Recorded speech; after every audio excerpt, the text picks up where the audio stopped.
dating a member of the Glee Club, a billionaire with a problematic father, and a breakup leading to a vow of silence. Emma Watson has been in the spotlight since childhood, and her love life hasn't always been magical.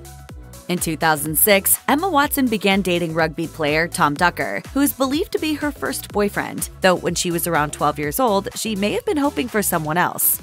I had a really terrible crush on Tom Feld. But you know why? Because girls love a bad guy. We love a bad guy, and he was a few years older, and he had a skateboard. While staff at a restaurant where Ducker and Watson dined told the Evening Standard that their behavior towards each other certainly made them seem like a couple, Ducker's father insisted that the pair were nothing more than friends. Soon after, however, Watson's reps confirmed that the pair were indeed an item and had split up. That year, The Telegraph asked Watson about her love life, but the Harry Potter star declined to address it, going on to admit that she felt uncomfortable with the press intruding into her private life, going on to say, "The thought of all this publicity chills me to the bone. I hate seeing my name on the front of a magazine. I'll walk past a tube station and see something about me, and I try not to read it, but it's hard. Who doesn't want to read about themselves?" A year after her split from Tom Ducker, Watson reportedly moved on to Australian student Angus Willoughby, whom she met at the prestigious Royal Academy of Dramatic Arts in 2008. In an interview with The Mirror, she once again addressed the rumors concerning her love life, saying, "Relationships are complicated enough without reading that you're breaking up or getting back together or cheating on one another every 5 minutes. Guys are either intimidated by me or they make fun of me." I never talk about my dating experience. I try not to talk about my dating experience. That same year, she was also rumored to be dating Francis Boulle, who would later go on to find fame with the British reality series Made in Chelsea. The two were first spotted together at a society event, and the young stars ended up trading phone numbers with each other, with Boulle recalling to the Daily Mail, "She was very sweet, and we had a lot in common." He may have deemed Watson a sweetheart at the time, but Boulle later offered some harsh words about his apparent former flame. In an interview with Heat magazine, he claimed that he dumped his A-list ex, saying, "We had a bit of a thing a while back, but I have always been an ambitious person, and I want to achieve my own notoriety for what I've done. That's why I chose not to pursue it any longer, because I didn't want to be the boyfriend of some child actress."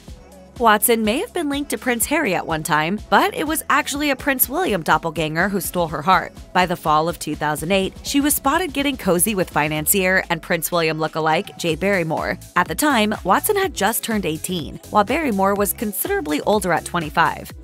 He's way too old. What?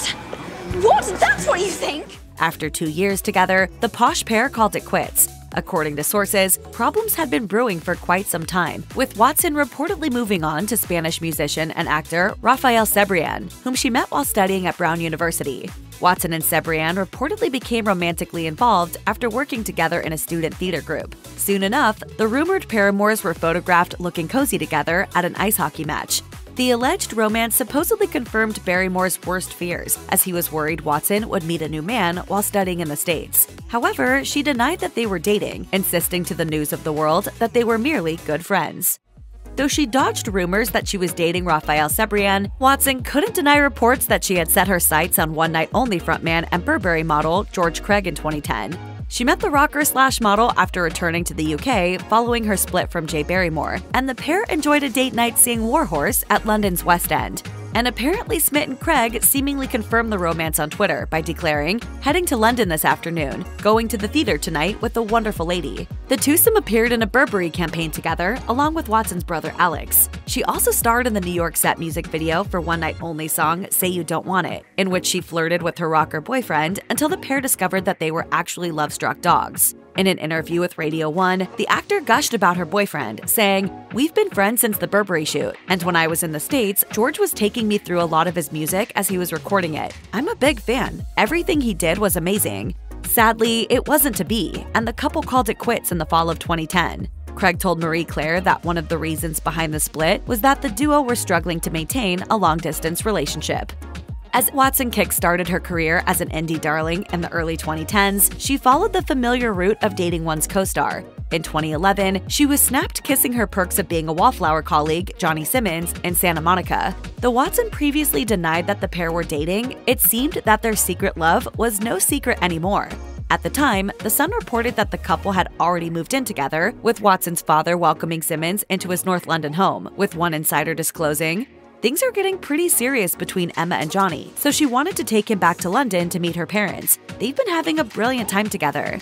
Unfortunately, it seems that Simmons never did relocate to London to be with his ladylove.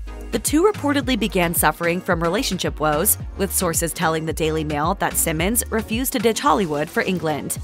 One of Emma Watson's longest romances was with American boy Will Adamowicz. The relationship coincided with Watson swearing off dating another British guy after one too many bad experiences.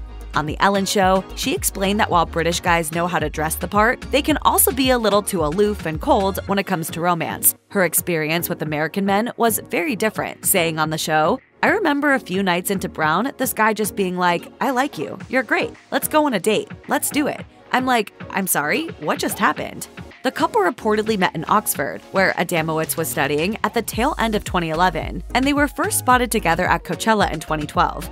In an interview with Glamour, Watson said she was disappointed that the paparazzi managed to snap intimate photos of the pair kissing, stating, "It was a huge crowd, and I thought there was no way anyone could get pictures of me, but somehow they found me. It's difficult on my dating life." The pair split up in the summer of 2013, with insiders telling the Mirror that Watson's crowded schedule got in the way of their romance.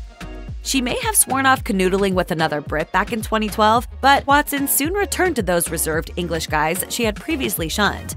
Almost immediately after her split from Will, she moved on to Oxford rugby player Matthew Janney in 2014, and the duo were spotted hanging out in the Caribbean, with onlookers telling the Mirror that the two seemed to be very into each other. Although the couple amicably parted ways by the end of the year, Watson was nevertheless devastated. Opening up about the breakup, which she termed, quote, "horrendous," to Vogue, she went on to reveal that she had taken on a vow of silence in the aftermath of her heartbreak and retreated to the Rocky Mountains, explaining, "I felt really uncomfortable. Even before my relationship ended, I went on a silent retreat because I really wanted to figure out how to be at home with myself." As for rumors that her busy work schedule was getting in the way of her romantic life, she argued that such assertions were demeaning and patronizing to both her and her partners. Following her painful split from Matthew Janney, Watson appeared to swear off dating for several months.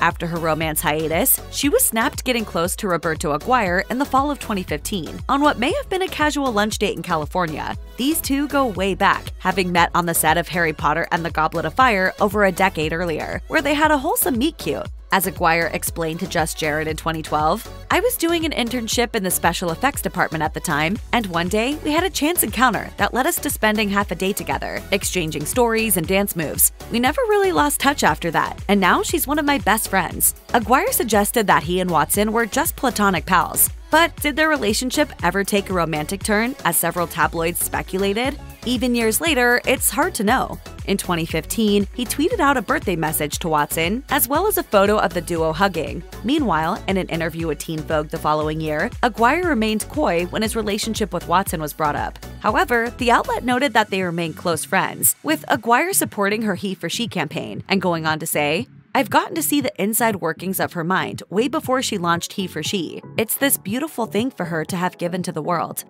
We want to end gender inequality.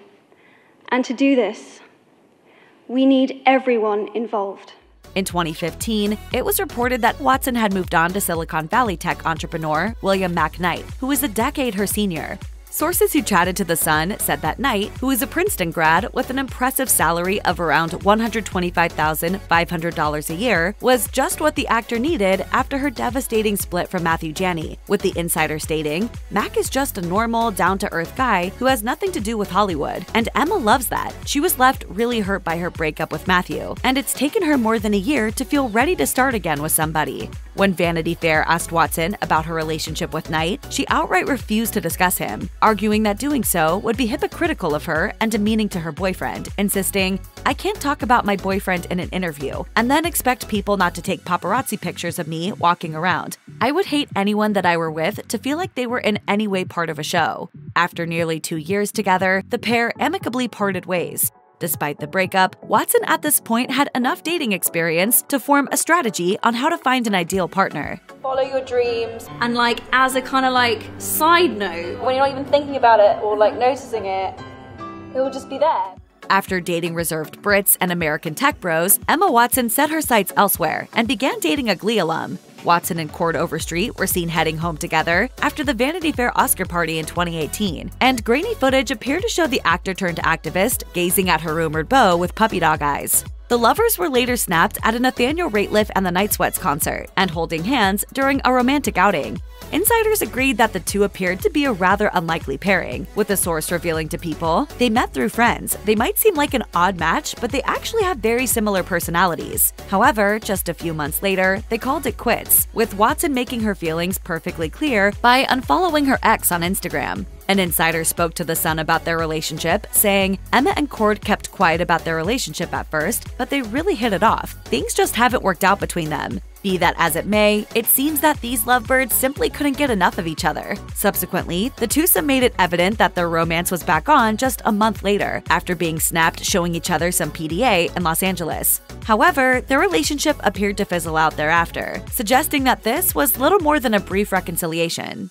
By the fall of 2018, Watson had moved on to venture capitalist Brendan Wallace. Like her ex, Mack, he is almost a decade older than the Harry Potter alum. The couple was snapped kissing passionately while on vacation together in Mexico, with a source detailing to E! News, "They kissed across the table and seemed passionate about each other. She had a big smile on her face and seemed to really love being with him. They chatted a lot and spent time laughing together. They seemed like a very happy couple." An observer dished that the twosome gave each other back rubs as they relaxed on the same chaise lounge, while another revealed that the couple engaged in some adventurous fun, going camel riding before zooming off on motorcycles. Despite their passionate display, the pair all but disappeared from the limelight after that, with Wallace later engaging in some PDA with Alexandra Daddario. But after a long period away from the public eye, Watson and Wallace had a brief reconciliation in March 2023. Eagle-eyed tweeters shared photos of the happy duo standing side by side at a Taylor Swift concert in Las Vegas. Subsequently, this led to speculation that the romance was back on. Indeed, that year, there were rumors that Wallace may be relocating to London, where Watson owns a home. Asked about the move in an Instagram Q&A, Wallace said that, although he wasn't relocating, he would be visiting London frequently. "No, I won't be moving to London, unfortunately." Following her split from long-term boyfriend Mack in 2017, the late 2010s proved to be the era in which Emma Watson seemingly staved off serious romances in favor of fleeting flings. In fact, in a 2019 interview with Vogue, which swiftly went viral, she confirmed that she didn't have a serious boyfriend, explaining, I never believed the whole "I'm happy single" spiel. I was like, this is spiel. Yeah. This is totally spiel. However, she did freely add that she was enjoying casual dates with various individuals, going on to talk about her dating life by saying, "Not one specific person, but I'm going on dates."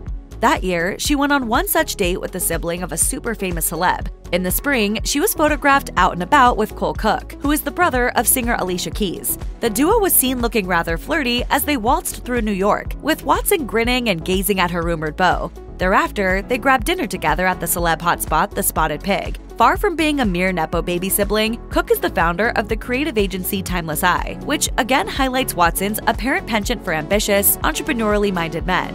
Following their brief outing, Watson and Cook were never seen in public together again, suggesting that this was little more than a friendly dinner date or perhaps a one-time rendezvous. She may have told Vogue that she was happily single, but by the winter of 2019, Watson had a new man in her life. The actor was snapped beaming with long-haired businessman Leo Robinton on a date in London. The couple tried their best to keep their romance private, but the paparazzi photographed them again the following year, grabbing coffee in the exclusive Primrose Hill neighborhood of the Big Smoke.